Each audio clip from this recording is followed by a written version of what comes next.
Между тем, в Коми 258 новых случаев заражения COVID-19. 9 человек скончалось. С начала пандемии в регионе зафиксировали без малого 60 тысяч заболевших коронавирусом. Перенос болезни в тяжелой форме – не редкость. Часть пациентов не может дышать самостоятельно. В республиканских медучреждениях открывают дополнительные койки. Об этом в видеообращении сообщил Владимир Уйба.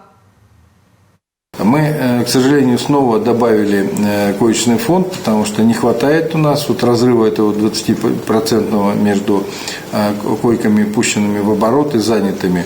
Поэтому мы добавили 10 коек за прошедшее воскресенье в кардиодиспансере. На сегодняшний день 2904 койки развернуто, занято 2367 коек.